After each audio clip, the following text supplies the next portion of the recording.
โรงพยาบาลเพิ่นแหละไปเยี่ยมแล้วก็เลยเวะเข้ามาเบิ่งเฮือนน้ำนะแต่ว่าปอระวังด้วยหาเด้อเอาหูยป้าเนาะ ในเฮือนนี่เปียกบ่เลยบ่นี่ใช่นะมันเข้าทางไหนนี่นะซึมเข้าไปทั้งหัวนี่บ่โอ้มันเจินเข้าแบบนี้เลยนี่เนาะโอ้บุตรีแล้วนี่พี่น้องเนาะแม่น้ำมหาสมุทรแล้วนี่ไหลมาแต่เทิงกูใช่เราเห็นทั้งมีตู้เราถามหาเขาเราว่าเราอยากถามหายังก็เราฝากความไปหาทางป้าน้องวิเห็นไหมฝากเข้ากำให้ลูกฝากเข้ากำโดยโอ้ยนึกว่าเป็นยังฝากให้ลูกโอ้เพิ่งไม่ได้แบกครับโอ้โดยเข้ากำบ่นี่นะโดยครับ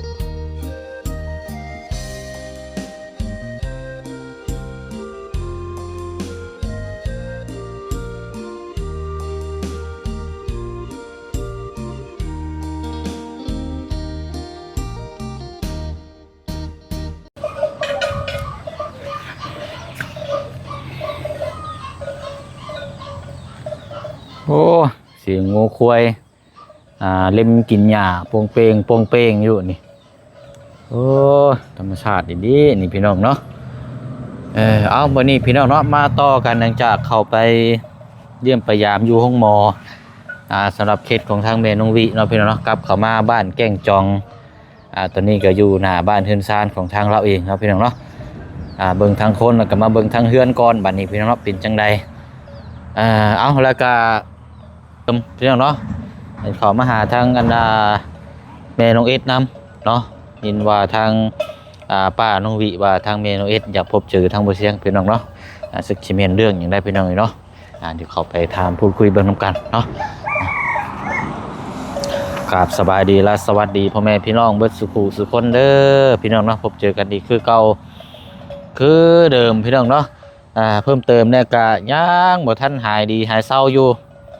ยังเจ็บดิ้นห่อนในอีกคือเก่าเนาะพี่น้องเนาะว้าวก็แม่นว่าเสียงไปข้างครัวข้างซ้ายนี่มันสินักแห้งพี่น้องเนาะว้าวนำแล้วก็ประมาณนี้แหละพี่น้องเนาะมันเจ็บดิ้นพี่น้องเนาะไปพี่น้องเดี๋ยวเฮาเข้าเบิ่งน้ำกันเนาะเป็นนี่แหละเราคืออยากพบเจอทั้งหมดเสียงเนาะแล้วก็มาเบิ่งรีวิวทางเฮือนน้องวิก่อนโอ้ยเจ็บดิ้นพี่น้อง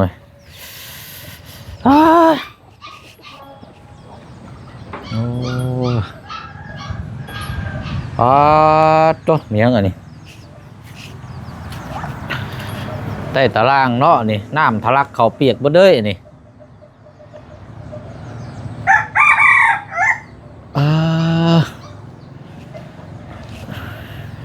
อยู่ในห้องมันบ่เปียกบ่เอ้ยนี่จะมาพี่ก็ได้ใช่นายเราบริยูว่ายในโบสถ์นะเราไปทำเขาซีเขาหน่อยไปชี้เข้าโอ้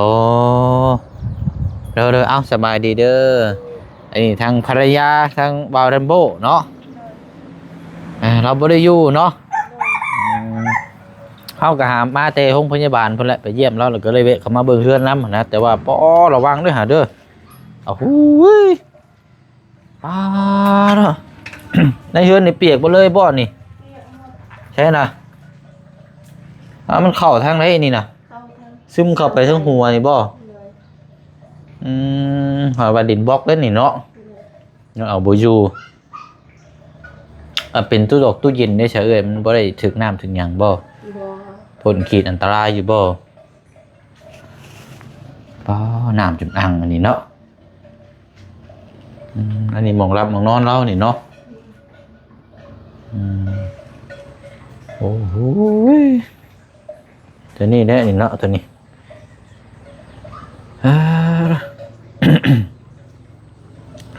ทำมาเบิ่งเทิงพี่ก็เนาะมันกั้นแนวได้น้ำมันลงมาแนวได้นี่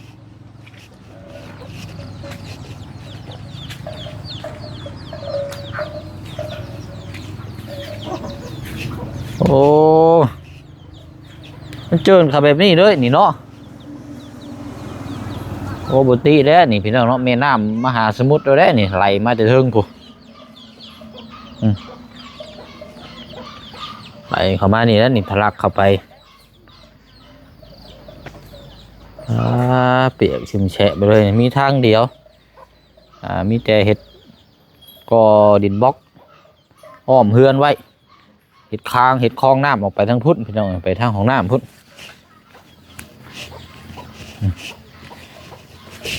เพราะว่าน้ำมันทะลักมันเข้ามานี่เลยพี่น้องคลองน้ำออกโค้งไปพวก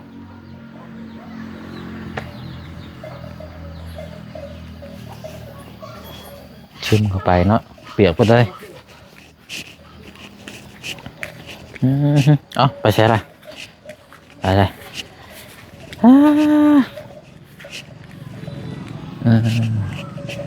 นี่ก็ต้องทำความสะอาดได้นี่ปัดกวาดได้นี่น้ำทะลักเข้าไปป๊อด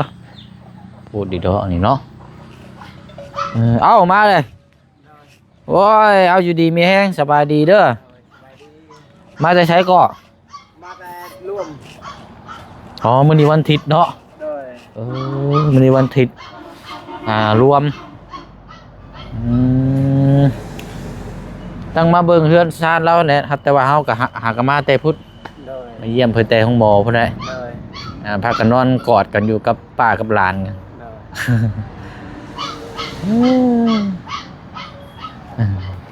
น้ำมันคือไหลเขานั่นแท้นั่นบอกดินแต่พุ่นมันไหลยำพ่นช่องเทื่อได้แล้วหักษาแต่มันไหลคันว่าเฮาเฮ็ดคลองนี่ต้องเฮ็ดโค้งไปพุ่นเนาะโดยมันนั่นก็คันบ่เฮ็ดคลองก็ก่อดินบล็อกกั้นเอาเนาะโดยแบบนั้นมีทางเดียวก่อกั้นในโค้งไปตรงทางของน้ำเฮ็ดคลองลงไปพุ่นโดยอันเฮ็ดคลองมาทางนี้มันสิเปื้อนเฮือนเจ้าเอาตีไปโค้งไปทางพุ่นดินแต่พุ่นมันมาพี่พ่นตลอดมือช้ำมือนี่ชี้มือนี่แหละพ่นมันเจินเข้าไปในห้องเราเลยเนาะว่าได้น้ำมันกระลายเนาะมันต้านทานบ่ไหวดอกเนาะ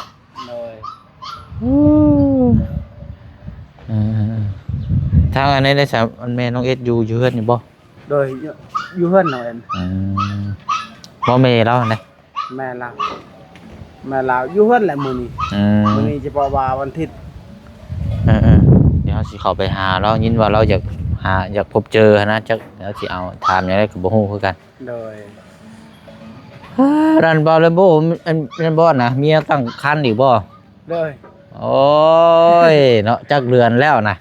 ประมาณ4 เดือน5 เดือนนี่แล้ว 4-5 เดือนแล้วเลยโอ้คนเป็นคนที่เท่าไรบัดนี่คนที่3บ่ในท้องนะเลยยิ่งจักชายบ่อย่างบ่ได้ไปฝากคันฝากหยังบ่มีเงินมีแต่ปล่อยแบบธรรมชาติเด้เนาะอันลูก2คนน่ะก็ผู้ชายบ่ชายหมดผู้นี้ท้องนี่ก็ผู้ชายอีกบ่จักเนาะผู้ชายก็หยุดแล้วบ่แฮงแล้วเนาะเลี้ยงหลานแน่เลี้ยงลูกแน่โอ้ยพอก่อนบัดนี้เนาะพอแล้วติก่อนซะเนาะ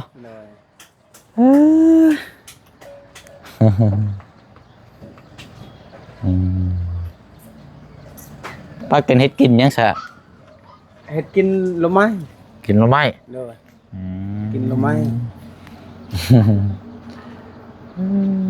เอาอันนี้ก็อีบอกกี่มื้อเราเดี๋ยวเพิ่นก็มาหรอกอันนี้ก็โดยไปร่างกายแล้วก็ตุ้ยหน้าบิงแล้วกินข้าวลายป้าโจมลุกครับเดี๋ยวบ่ได้บ่มีแห้งแล้วว่าเราตุ้ยโพดเราอ่ะนั่นแหละอย่างว่าก็ดีใจน้ำเนาะดีใจน้ำละดีใจละลายแล้วป้าเดี๋ยวบ่าวเลมโบไปรถเฮาก็ได้เดี๋ยวไปเอามีมาไว้ทางลูกเจ้าไว้ตบก็ได้บ่ได้พ่อนานเดี๋ยวเนาะให้มันแก้ก่อนอย่าให้อายทำงานให้ป่วยนะให้แก้ก่อนยังบ่ทันแก่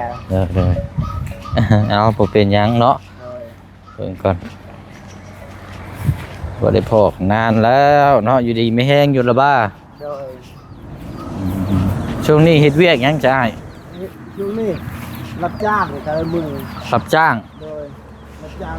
ปั่นยางรับจ้างปั่นยางอ๋อ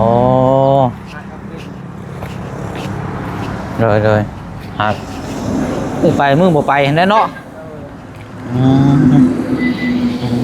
เลยอ่ะจะจับนี่ครับจะเอาอันนี้ก่อนมีก่อน เจ้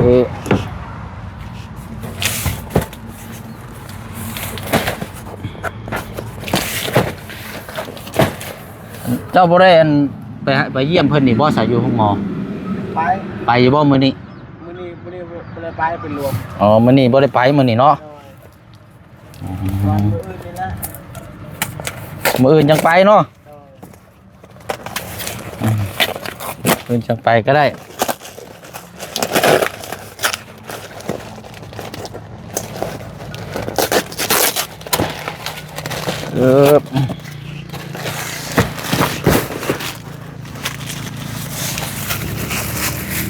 คนก็ตกแท้ตกว่าเนาะหากระยุดเด้นี่เนี่ยก็จังได๋ก็ตกอยู่เด้นี่คนนี่เอาเดี๋ยวเอามีไว้ให้เจ้าต้มกินตัวนี้มีแต่มีนี่แหละพี่น้อยพอได้อันนี้แหน่จักหน่อยเอาบอลเลมโบอ่ะโอเคอะไรเอาไว้ต้มให้ลูกให้เต้าเด้อ คนละลายเด้อสุดดีมีแห้งเด้อตัวนี้จะไปให้เราไม่รู้อะไรให้ยาวผมเจ็บอย่าให้จะได้ผมไปนี่เด้อตัวนี้จะไปเราไม่รู้แห้งยืนยาวตัวจะไปสาธุไปหน่อยเนาะไปเดี๋ยวสิมาเยี่ยมมายามไหมเอาบ่าวนี้เนาะตัดมาทางนี้ก่อนอยู่ไหนดิทางนี้เนาะเศร้าเลยบ่ยังเจ็บกระเพาะอยู่แล้วเนาะใช่เราเห็นทางมีตู้เราถามหาเราว่าเราอยากถามหายังก็เราฝากความไปหาทางป้าน้องวิได้เข้ากำให้ลูกฝากเข้ากำโดยโอ้ยนึกว่าเป็นยังฝากให้ลูกโอ้เพิ่งไม่ได้แบกครับโดยเขากำบ่นี่นะโดยเขากำแม่ว่าสิพากไปเขากำเขาให้เขานี่บ่โดยโดยใช้อันเราไปใช้ฉันไปมาสการเอาไปนี่บ่ไปร่วมเนาะโดยพอไปร่วมอยู่พุ่นบัน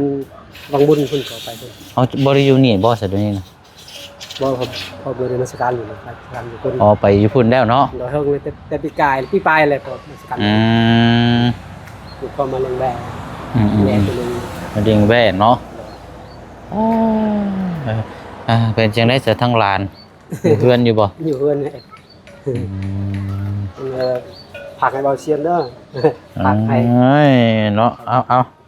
เป็นข้าวกำเลยอันนี้เนาะอันข้าวกำนี่อันปลูกอยู่ให้เองได้บ่พอนี่นะให้อ๋ออันนี้ตำเองบ่นี่นะโดยตำเอาเนี่ยเมื่อใช้ได้มาข้าวกำนี่แหละฉบับนี้เนาะเอาขอบใจละลายเนาะจะกินข้าวแล้วบ่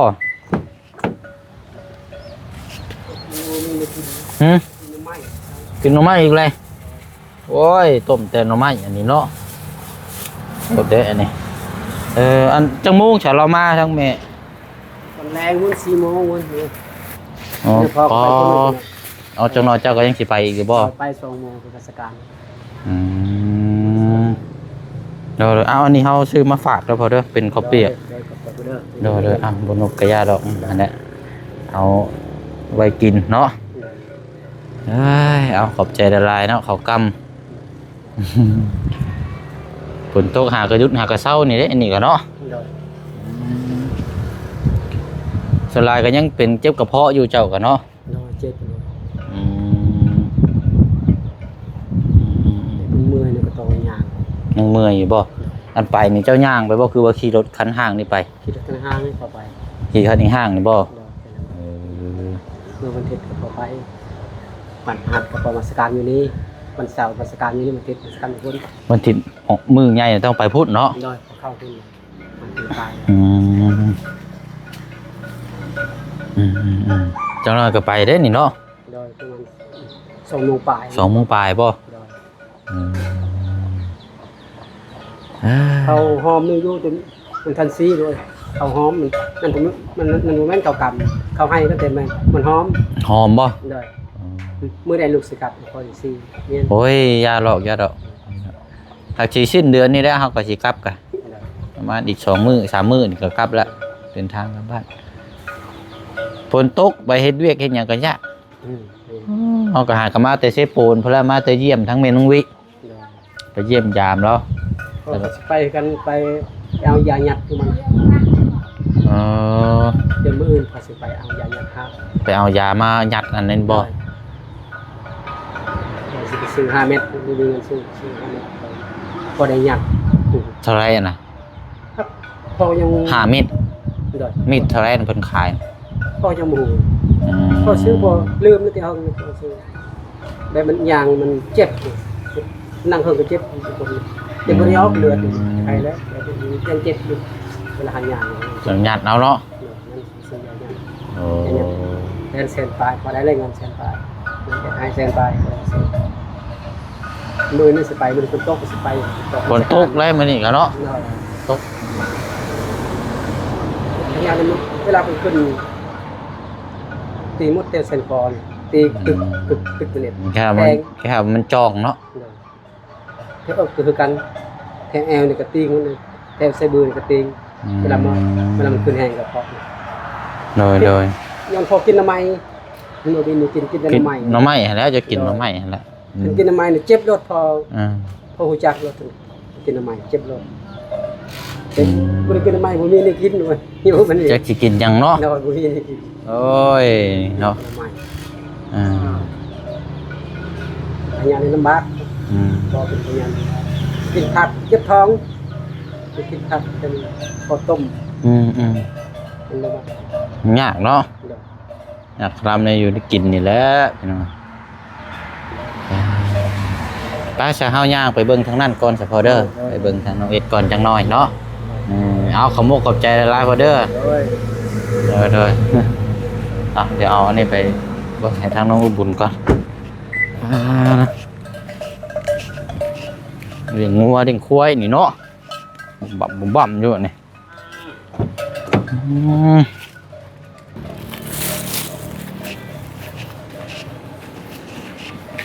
เจิดเฮ็ดกินหยังเด้ทางนี้เนาะ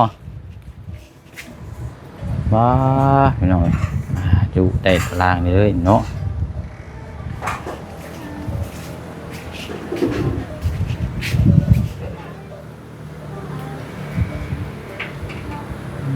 เราว่าเฮือนไผเนาะน้ำมันสาดเข้ามาเปียกไปเลยนี่มันสาดเข้ามานี่ได้เนาะนี่เฮือนเจ้าเด้อเอาสบายดีเด้อฝนแห้งนี่เด้อนี่เนาะน้ำจนสาดเข้ามาเปียกไปเลยนี่ใช้น้องอุบุญนอนเฮ็ดกินยังลองนี่นะต้มหน่อไม้โอ้น้องเอ็ดอยู่เทิงเรือนบ่น้องเอ็ดกันอากาศดีนอนได้เนาะก็บ่ต้มอยู่ในพี่เนาะกับข้าวคือบ่จูไผอยู่ในจูอยู่ตะกี้จูอยู่นอกพุ่นเนาะยับเข้ามานี้พี่น้องต้มกินเองบ่คือต้มขายต้มกินเอง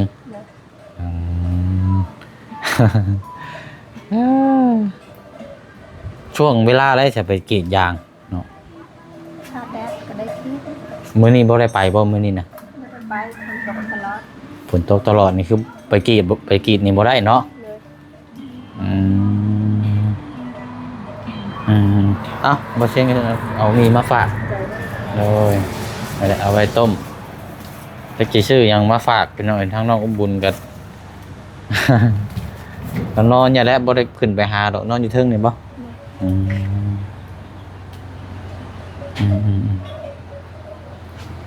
เฮ็ดต้มแล้วก็เฮ็ดกินกับข้าวเลยซั่นบ่นี่น่ะ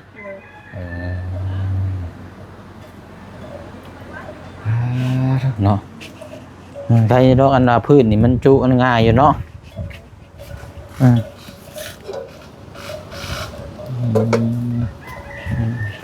แต่หน่อไม้เนาะกินลายครับปู้บ่ไหวได้หน่อไม้เนาะ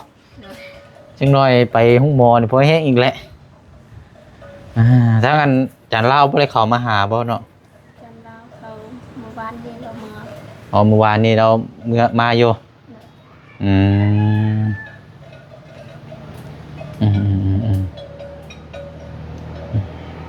ไปเดี๋ยวอ้ายเดินทางก่อนบัดนี้เด้อแวะมาเยี่ยมมายาม พอดีว่าทั้งแม่ย่าเจ้าหนึงว่าบ่เชียงว่ามันเราถามหาก็เลยเข้ามาหาแต่เราเอาเข้าวมาฝากเป็นข้าวกำ เอาอยู่ดีไม่แห้งไปกันได้อน้องเด้อเดี๋ยวเพื่อนมีมื้อหน้ามื้อหน้าเดี๋ยวจังสิมาเยี่ยมยามใหม่เนาะทางน้องอุบุญให้เรานอนก่อนก็ได้คุณก็พูดแล้วนี่เนาะ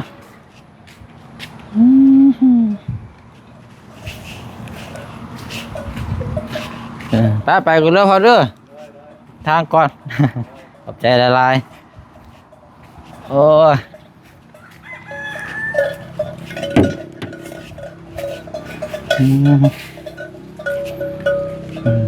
อะไรพี่น้องคลิปนี้ก็จะได้ขอตัวเดินทางไปต่ออีกก่อนเนาะพี่น้องเนาะเดี๋ยวพบเจอกันในคลิปหน้าเนาะคลิปนี้ก็